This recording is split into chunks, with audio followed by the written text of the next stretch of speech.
네, 조금 전에 소개해 주신 대로 제가 2008년부터 11년까지 여기서 사역을 하고, 이후에는 두 군데 신학교에서 가르친 후에 2019년부터 저희 교단의 목회자를 양성하는 고려신학대학원에서 또 사역하고 있습니다. 목회의 사역을 제가 여기서 은퇴한 셈이 되었습니다. 그 이후로는 전임 사역을 하지 않았기 때문에 울산교회가 저에게는 전임 사역을 하는 마지막 교회가 되었습니다. 목회자를 양성하는데 울산교회에서 제가 경험하고 이 현장에서 배운 것이 지금도 큰 토대가 됩니다. 특별히 우리 성도님들 좀 부족한데 잘 도와주시고 또 여러모로 가르쳐 주셔가지고 그 배움으로 지금 또 목회자 후보생들을 양성하는데 저는 큰 유익을 삼고 있습니다. 다시 한번 울산교회와 성도님들께 감사드립니다. 오늘 이 본문 말씀은 예수님의 첫 표적, 가나의 혼인잔치 이야기입니다. 예수님께서 첫 표적을 혼인잔치에서 행하셨다. 여러분 이제 결혼식에 가보시면은 즐겁고 참 기쁜 날입니다. 예수님의 첫 표적이 혼인잔치에서 이루어진 것, 이것을 읽을 때도 우리가 늘 마음으로 참 즐거운 마음을 가지지 않을 수가 없습니다. 어제 토요일인데 어제도 많은 결혼식이 있으시리라 생각하는데 특별한 경우가 아니고는 혼인잔치에서 얼굴을 찌푸린다든지 슬픈 그런 사람이 없습니다. 모두 이 잔치에 참여하는 사람들은 기쁘고 축하하고 정말 마음이 밝아지는 것을 느낄 수 있을 것입니다.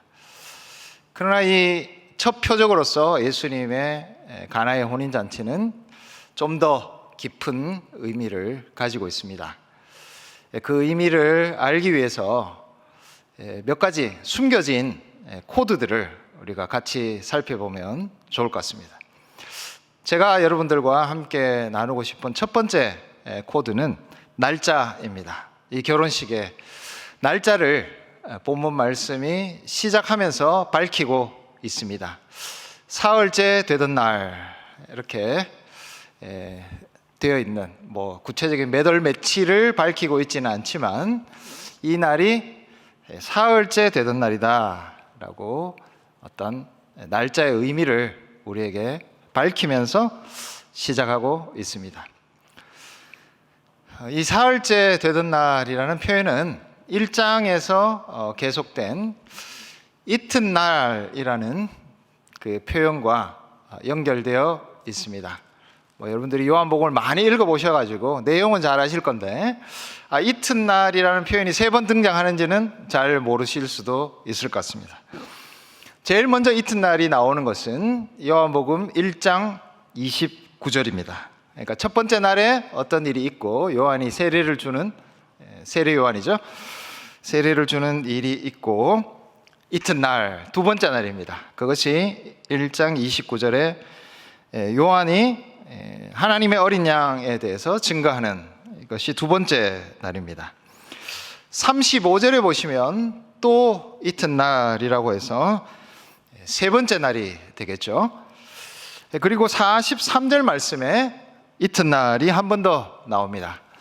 자, 근데 이 35절과 43절의 이튿날 사이에 어떤 일이 있었는가? 예수님께서 제자들과 함께 계시는 장면이 나오는데 39절 말씀에 보면은 10시부터 제자들과 함께 계시는 것을 알 수 있습니다. 오전 10시부터 예수님이 제자들과 함께 계십니다. 웬만큼 친한 분들 아니고서는 아침 10시부터 같이 있지 않죠. 대부분은 이 유대 지역의 만남은 저녁에 이루어졌습니다. 나중에 니고데모를 보시면 니고데모가 해가 지고 예수님을 찾아오는데 주로 그 시간이 만남의 시간입니다. 근데 오전 10시부터 제자들과 함께 계셨다는 것은 이 밤을 함께 보내시고 그 다음 날까지 오전까지도 같이 시간을 보내시고 계시다라고 볼 수 있습니다. 그래서 35절과 43절 사이의 이튿날은 2일이 경과된 것을 알 수 있습니다. 제가 복잡하게 설명을 드려서 며칠이 지났는지 아시겠습니까? 산수인데, 아주 단순한 산수인데 5일이 지났습니다. 그리고 사흘째 되던 날입니다. 사흘 지나서가 아니고 사흘째 되던 날이기 때문에 이틀을 지난 사흘째 되던 날, 곧 일곱째 되는 날입니다. 여러분, 일곱째 되는 날, 그것은 안식일입니다. 요한복음 시작이 제일 비슷한 성경 말씀이 창세기 말씀이죠. 태초에 천지를 창조하셨다라는 말씀과 태초에 말씀이 계셨다, 이렇게 서로 짝을 이루는 것처럼 예수님께서 일곱째 되는 날 첫 표적을 행하신 것이 하나님께서 천지를 엿새 동안 창조하시고 일곱째 날에 쉬신, 바로 그 안식의 날에 이 일이 이루어졌다는 것을 알 수 있습니다. 그러나 이 날이 안식일인가? 그럴 수는 없습니다.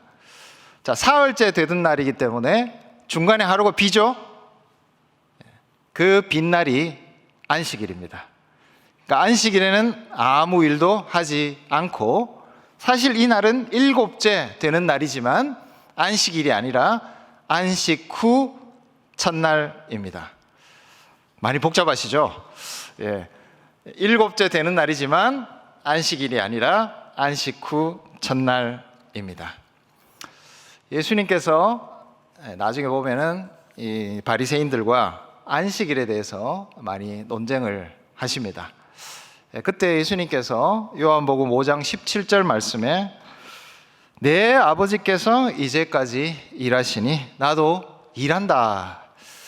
굉장히 안식일의 그 계명에 비춰보면은 도발적인 말씀입니다. 예수님께서는 안식일에 일을 하셨습니다. 그러나 그 일은 우리가 일상적으로 하는 일이 아니라 죄인들을, 그리고 부족한 자들을 살리시고 구원을 주시는 일을 하셨습니다. 이제 안식일은 단지 창조를 생각하면서 쉬는 날이 아니라 예수님께서 계속해서 일하시는 날이 되었습니다. 바로 그 일곱 번째 날, 그리고 안식 후 첫날, 나중에 예수님께서 부활하신 것이 바로 이 안식 후 첫날이었습니다. 자, 그래서 가나의 혼인잔치가 일곱째 날에, 안식 후 첫날에 이루어졌다는 것은 매우 중요한 의미를 가지고 있습니다. 이 혼인잔치에 두 번째 특별한 코드가 있습니다. 그것은 신랑입니다. 기록에 보면 신랑이 등장합니다. 문제는 신랑이 등장하기 전에 이 혼인잔치에 매우 심각한 사건이 발생했습니다. 3절이 말하는 포도주가 떨어진지라. 이것이 얼마나 심각한 일이냐 하면 결혼식장에 음식이 하나도 없어졌다. 손님들이 다 와 계신데 먹을 것이 하나도 없어졌다. 이렇게 생각하시면 좀 실감이 나실 것 같습니다. 유대지방에서 혼인잔치 자리에서 포도주가 떨어졌다. 이것은 심각한 사태입니다. 이 연애가 계속될 수 있을 것인지 없을 것인가를 좌우할 만한 매우 심각한 일이 일어났습니다. 포도주를 공급하는 책임자가 누구인가? 그게 문제가 되겠죠. 누가 이렇게 공급해야 되는데 책임을 지지 못했나? 그것을 생각하지 않을 수가 없습니다. 오늘 본문에 보면 연회장이라는 사람이 등장합니다. 이름 그대로 연회를 책임지는 사람이겠죠. 포도주가 떨어진 것은 얼핏 생각하기에 연회장의 책임인 것 같습니다.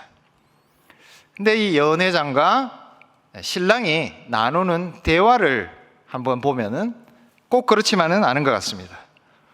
2장 10절 말씀에 보면은 연회장이 신랑에게 이렇게 이야기합니다. 사람마다 먼저 좋은 포도주를 내고 취한 후에 낮은 것을 내거든 그대는 지금까지 좋은 포도주를 두었도다. 이 그대는, 이 사람은 신랑입니다. 연회장이 신랑에게 무엇을 이야기하느냐 하면은, 왜 이제까지 이런 좋은 포도주를 안 내고 당신이 이제야 이 좋은 포도주를 우리에게 줍니까? 그렇게 대화를 나누고 있습니다. 이 대화를 통해서 우리가 짐작해 볼 수 있는 것은, 연회의 포도주를 책임지는 사람은 연회장이 아니라 신랑입니다. 포도주가 떨어진 것은 누구의 책임이냐? 그것은 연회장의 책임이 아니라 신랑의 책임이었던 것 같습니다. 가나의 혼인잔치에 이 신랑은 책임을 다하지 못했습니다. 이 잔치에 즐거운 마음으로 참여했던 모든 사람들의 그 기쁨을 만족해 하지 못했습니다. 마땅히 책임을 다해서 포도주를 공급해야 되는 신랑으로서 자신의 그 책임을 다하지 못한 신랑입니다. 그렇다면 예수님께서 이 가나의 혼인잔치에서 포도주를 공급해 주신다. 그것이 무엇을 의미하는 것일까요? 가나의 혼인잔치에 참된 신랑이 누구신가? 그 문제를 다루고 있습니다. 표면적으로 볼 때는 아까 이 포도주를 공급해야 되는, 그렇지만 그 책임을 다하지 못한 신랑이 이 가나의 혼인잔치의 신랑이지만, 결과적으로 누가 참된 신랑인가를 오늘의 이 사건은 우리에게 보여주고 있습니다. 그것은 포도주를 공급해 주신 예수 그리스도가 이 혼인잔치의 참된 신랑이시라는 사건입니다. 가나라고 하는 지명은 소유라는 의미입니다. 예수님은 이 혼인잔치를 자신의 소유로 삼으셨습니다. 이 혼인잔치는 그 신랑의 혼인잔치가 아니라 사실 예수님이 신랑 대신 혼인잔치였습니다. 예수님께서는 포도주를 공급해 주심으로써 이 혼인잔치의 참된 신랑이 예수님 자신이라는 것을, 이 혼인잔치는 내 소유라는 것을 분명히 증거해 주고 계십니다. 여기서 우리는 두 신랑을 만납니다. 신랑이라고 이야기하니까 옆에 계신 우리 신랑을 쳐다보시는 분들이 계시는데, 결혼할 때 모든 걸 다 해준다고 그렇게 약속하더니만 결국 떨어지거나 마는구나, 이렇게 신랑을 원망하실 수도 있는데, 오늘 본문은 전혀 그런 의미는 아닙니다. 우리가 살아가다 보면 우리에게 이 인간 신랑과 같은, 가나의 이 혼인잔치의 신랑과 같은 그런 존재들을 만나게 됩니다. 아니, 어떻게 보면 우리가 만나는 모든 존재들과 그리고 물건들은 우리에게 인간 신랑과 같은 존재들입니다. 풍성하게 가장 좋은 것으로 우리에게 줄 것 같은, 우리의 만족과 기쁨과 행복이 되어줄 것 같았던 모든 존재들이 사실은 그것을 충분히 공급해 주는 것이 아니라 떨어지고 마는 것을 우리는 경험합니다. 예수 그리스도 외에 모든 존재들은 사실 우리에게 풍족하게 공급해 주지 못합니다. 포도주가 떨어진지라, 이것은 우리가 이 세상을 살아가면서 날마다 순간마다 경험하게 되는 이 세상의 모든 존재들, 그것들이 우리에게 의미하는 바를 잘 보여주고 있습니다. 예수님이라는 이 신랑 외에 다른 모든 존재들은 사실 우리에게 충분히 주지 못합니다. 반면에 예수님께서 어떻게 이 포도주를 공급해 주시는가? 그것을 보면 돌 항아리 6 그렇게 되어 있습니다. 거기에 하인들에게 아귀까지 채운다라고 표현되어 있습니다.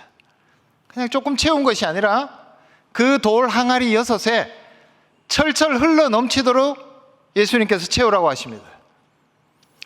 이렇게 돌 항아리 6을 가득 채우면 700리터 정도 된다고 합니다. 여러분 1리터 병을 한번 생각해 보시면 그 1리터 병에 포도주를 가득 채워서 700병이 예수님께서 공급하신 포도주의 양이었습니다. 하객이 얼마나 많이 참석했는지는 알 수 없지만 이 하객이 충분히 마시고도 남을 만큼 예수님께서 이 포도주를 공급해 주셨다는 것을 알 수 있습니다. 700리터입니다. 거의 1톤에 가까운 포도주가 이 가나의 혼인잔치에 공급됐습니다. 이미 많이 마셨지만 그 뒤에 남은 연회를 위해서 예수님은 이만큼이나 많은 포도주를 제공해 주셨다는 것입니다. 양의 풍성함 뿐만 아닙니다. 아까 연회장이 신랑에게 했던 말을 기억해 보시면 이 포도주는 어떤 포도주입니까? 가장 좋은 품질을 가진, 왜 이렇게 좋은 것을 이제야 내어놓느냐 할 만큼의 최고의 포도주였습니다. 예수님께서 공급해 주신 이 포도주를 한번 생각해 보면 그 양이나 질에 있어서 이 포도주는 말할 수 없는 풍성함과 도무지 이 세상에 그 어떤 포도주도 줄 수 없는 만족감을 줄 수 있는 그런 포도주라는 것을 우리는 알 수 있습니다. 이것이 가나의 혼인잔치에 참된 신랑이신 예수 그리스도께서 공급하시는 포도주입니다. 예수님께서 공급하시는 것들은 이처럼 우리가 상상할 수 없는 풍성함과 우리가 생각할 수 없는 최고의 것을 우리에게 주시는 것입니다. 이미 구약의 선지자들로부터 예수님께서 메시아로 오셔서 우리에게 어떤 은혜를 베푸실 것인가, 그것을 포도주를 통해서 예언하는 경우들이 종종 있었습니다.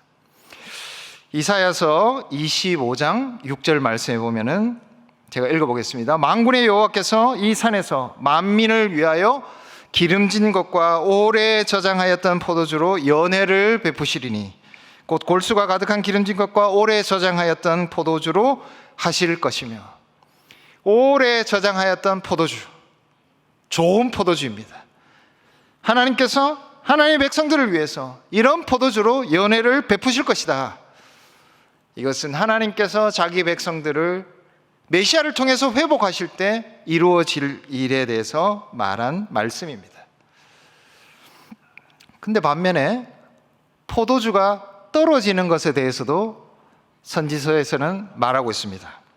호세아서 9장 2절 말씀에 보면 타작 마당이나 술틀이 그들을 기르지 못할 것이며 새 포도주도 떨어질 것이요. 아까 오래된 묵은 오래 저장하였던 포도주로 연회를 베푸신다. 근데 여기는 새 포도주도 떨어진다고 되어 있습니다. 금방 억지로 만든 포도주조차도 없는 상황.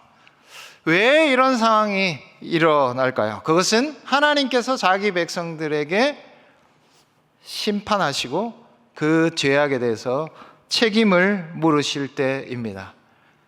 하나님의 심판이, 진노가 자기 백성들을 향해서 쏟아질 때 포도주가, 새 포도주조차도 떨어진다.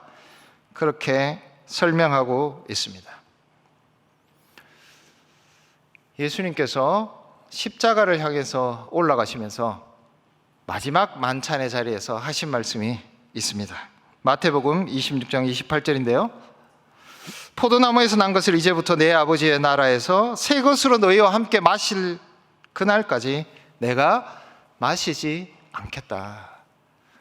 예수님께서 스스로 포도주를 마시는 것을 거부하셨습니다. 예수님께서 왜 포도주를 마시지 않겠다고 말씀하셨습니까? 아까 호세아에서 이야기한 하나님의 백성에 대한 진노, 포도주가 떨어지는 그 하나님의 심판을 십자가에서 예수 그리스도가 직접 짊어지시기 위해서 이 말씀을 하신 것입니다. 충분히 이 새 포도주로 마실 수 있고 오래된 묵은 좋은 포도주도 마실 수 있는 예수 그리스도께서 내가 그 포도주를 마시지 않겠다, 그렇게 말씀하실 때는 단지 금주를 선언하신 것이 아니라 하나님께서 자기 백성을 향한 그 모든 진노와 심판을 스스로 짊어지시겠다는 말씀이었습니다. 이처럼 포도주를 마시고 포도주가 떨어지는 것은 하나님 안에서의 축복과 심판을 보여주는 중요한 그림이었습니다. 가나의 혼인잔치에서 충분한 포도주가, 최고의 포도주가 공급되어지는 것, 그것은 스스로 포도주를 거부하시면서 죽으신 예수 그리스도께서 우리를 위해서 하신 모든 좋은 일들이, 최고의 일들이 우리에게 일어날 것을 미리 보여주고 계시는 것입니다. 예수님께서는 죽기까지 순종하셨습니다. 모든 것을 우리를 위해서 내어주셨습니다. 그리고 이제 모든 좋은 것이 그분 때문에 우리의 것이 되었습니다. 우리는 하나님 앞에서 전혀 아무 의로운 것도 없고 결핍되어 있고 우리는 늘 가난합니다. 하나님 앞에 우리를 내세울 것이 아무것도 없습니다. 그런 우리에게 예수 그리스도께서는 예수 그리스도 안에 있는 모든 풍성한 것, 의와 거룩과 생명과 우리로서는 상상할 수 없는 것들로 우리를 입혀주시고 인쳐주십니다. 이것이 과연 이 세상에 인간 신랑이 줄 수 있는 것들입니까?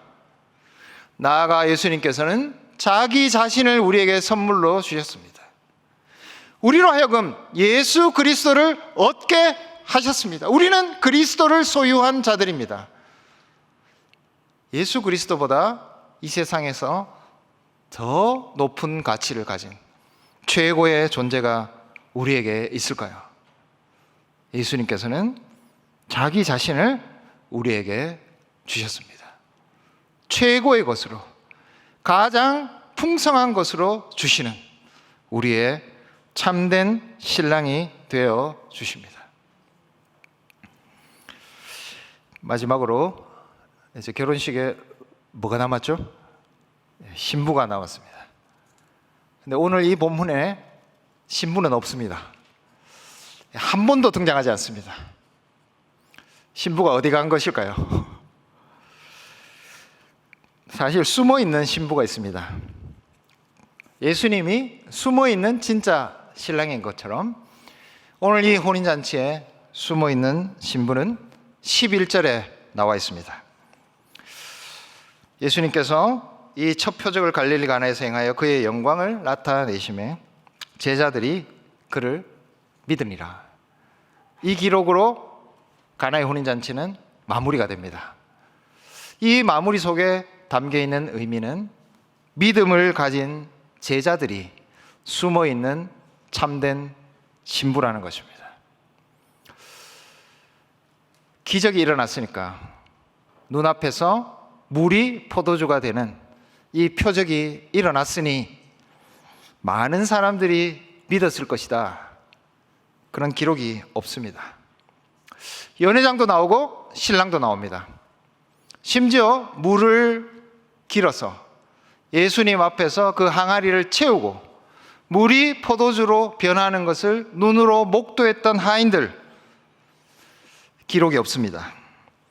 이들이 믿었느냐 믿지 않았느냐 전혀 거기에 대해서 언급이 없습니다. 그러나 이곳에서부터 좀 바깥에 있었던 당사자가 아니었던 제자들이 그를 믿게 되었습니다. 이들이 참된 신부입니다. 당연하다고 생각하실지 모르겠지만 이 일은 당연하지 않았습니다. 같이 기적을 경험했지만 같이 믿지는 않았습니다. 여러분들 같으면 내 눈앞에서 어떤 분이 물을 포도주로 변하게 만들었다. 그러면 안 믿는 게 이상한 거 아니냐, 이렇게 생각하실지 모르겠습니다. 만약에 여러분 눈앞에서 예수님께서 놀라운 기적을 행하시면 자동적으로 여러분들이 믿으실 것 같습니까? 내 눈앞에서 내가 소원하고 있는 것, 내가 간절히 기다리는 것, 그걸 주시면 나는 하나님을 잘 믿을 수 있을 것이다. 하나님, 이것만 주시면 나는 정말 하나님께 충성을 다해서 섬기겠습니다. 우리가 그렇게 기도하지만 하나님께서 막상 그것을 주셨을 때 우리의 믿음이 어떠한가? 이 신부가 가진 믿음은 당연한 것이 아니었습니다. 우리 앞에 기적이 있어도 믿음은 당연하지 않습니다. 하인들이 그랬던 것처럼 우리는 늘 기적을 바라고 표적을 바라고 우리가 바라던 것이 채워지기를, 그러면 우리는 좀 더 좋은 믿음을 가질 것이라고 생각하지만 오늘 본문은 늘 그렇지는 않다는 것을 가르쳐주고 있습니다. 우리는 날마다 기적을 경험합니다. 우리가 살아있는 것 자체가 기적입니다. 우리의 믿음이 기적입니다. 세상을 보십시오. 이 많은 사람들이 예수 그리스도를 믿는 믿음을 자동적으로 가지게 되는지? 그렇지 않습니다. 하나님께서 우리에게, 우리의 심령 속에 기적을 일으켜 주신 것입니다. 여러분들 자신이 기적 덩어리입니다. 여러분들이 믿고 있는 이 사실 자체가 표적입니다. 우리는 날마다 하나님의 경험 속에서 살아갑니다. 한치 앞도 보지 못하는 우리에게 하나님께서 그 길을 지켜주시기 때문에 우리의 날마다의 삶이 가능한 것입니다. 그 기적을 보면서 우리에게 참된 믿음이 있습니까? 기적이 일어난다고 해서, 내 눈앞에서 그것을 목도한다고 해서 믿음은 자동적으로 이루어지는 것이 아닙니다.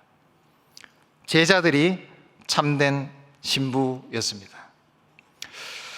골로새서 3장 3절 말씀에 보면 이는 너희가 죽었고 너희 생명이 그리스도와 함께 하나님 안에 감추어졌음이라.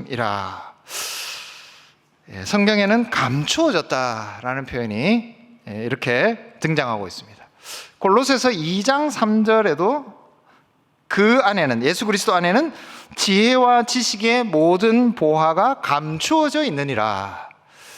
제가 골로새서에서만 2번 감추어져 있다라는 표현을 여러분들에게 말씀드리고 있습니다. 왜 드러나 있다, 볼 수 있다 그렇게 말하지 않고 예수 그리스도 안에는 지혜와 지식의 보화가 감추어져 있다고 말할까요? 우리의 생명은 하나님 안에 감추어져 있다고 말할까요?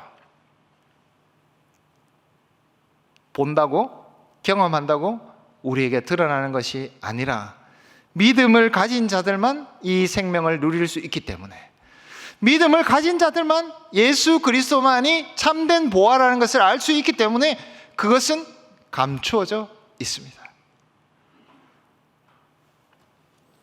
참된 신부는 감추어진 것을 믿음으로 보고 경험하는 자들입니다. 내 눈앞에 있는, 내 앞에서 말씀하시는 그 예수 그리스도 앞에서 믿음으로 순종함으로 진정한 신부인 것을 증명하는 자들입니다. 신부에게는 예수 그리스도와 그 생명이 드러납니다.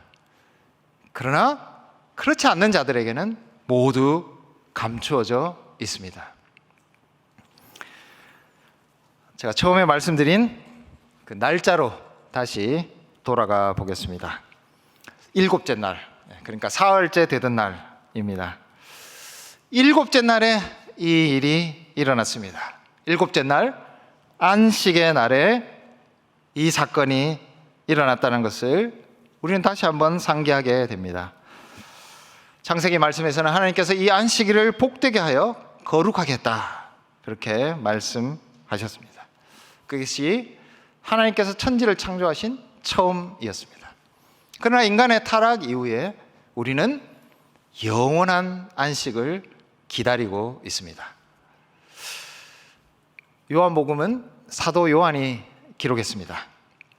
사도 요한이 기록한 또 다른 성경 말씀이 요한계시록입니다. 첫 표적이 가나의 혼인잔치입니다. 마지막은 무엇일까요? 요한계시록 21장에 나와 있습니다. 제가 요한계시록 21장 9절 말씀을 읽겠습니다. 요한계시록 21장 9절. 이리 오라, 내가 신부 곧 어린 양의 아내를 내게 보이리라. 나중에 여러분들이 요한계시록 21장을 읽어보시면 새하늘과 새 땅에 대한, 천국에 대한 수많은 기록들이 여기에 나타납니다. 근데 그 새하늘과 새 땅에서 이루어질 우리의 천국이 어떤 그림이냐? 어린 양이 신랑으로서 신부인 우리를 맞이하는 혼인잔치라는 것을 보여주고 있습니다. 우리는 영원한 안식을 기다리고 소망하고 있습니다. 그 영원한 안식이 우리의 혼인잔치입니다. 어린 양과 함께하는, 그리고 우리가 하객이 아니라 신부가 되는 혼인잔치, 우리가 주인공이 되어서 진정한 주인공이신 예수 그리스도와 이 혼인의 관계에 들어가는 것이 마지막 우리의 천국의 모습입니다. 첫 표적이 혼인잔치였다면 어떻게 보면 우리가 기다리는 천국도 어린 양의 혼인잔치입니다. 여러분, 이 첫 표적과 마지막 안식 사이에 그러면 아무 일도 없는 것일까요? 오늘은 어떤 날입니까? 안식 후 첫날입니다. 오늘은 그냥 주일이 아니라 예수님께서 부활하신 날입니다. 안식 후 첫날, 곧 가나의 혼인잔치가 있었던 바로 그 정확한 시간에 우리는 여기에 모입니다. 예배로 모입니다. 이 자리가 가나의 혼인잔치의 자리입니다. 신랑 되신 예수님께서 말씀으로 우리를 직접 찾아오셔서 우리를 신부로 맞아주시는 자리입니다. 예수님은 지금도 우리를 위해서 언약하십니다. 내가 너를 위해서 나의 모든 귀한 것을 있는 그대로 다 공급해 주겠다고, 이 세상이 꿈꿀 수 없는 가장 풍성한 것으로, 이 세상에 제공해 줄 수 없는 최고의 것으로 너에게 주겠다고 언약하시는 자리가 바로 이 예배의 자리입니다. 그것에 대해서 우리는 믿음으로 고백하고 신부로서 거듭나는 바로 그 현장이 이 예배의 자리입니다.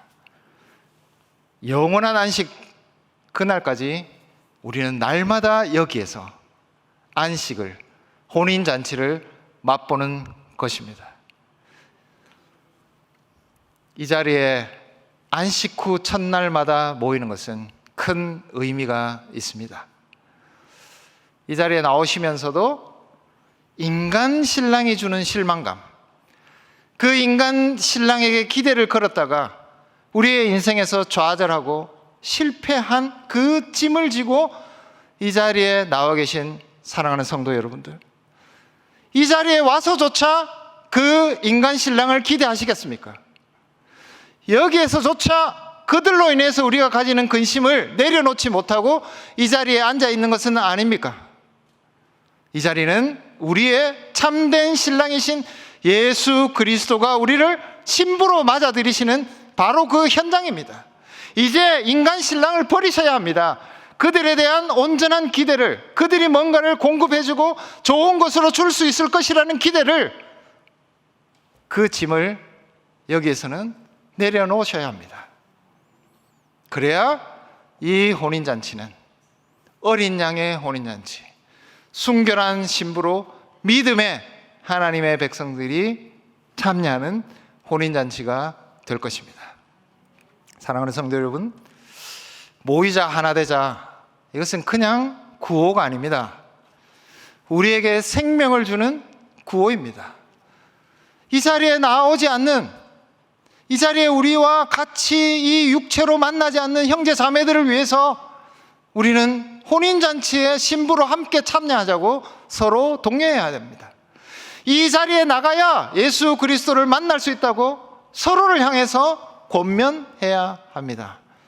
왜냐하면 이 자리가 우리에게 영원한 혼인잔치, 그리고 첫 표적이었던 가나의 혼인잔치 자리이기 때문에 그렇습니다.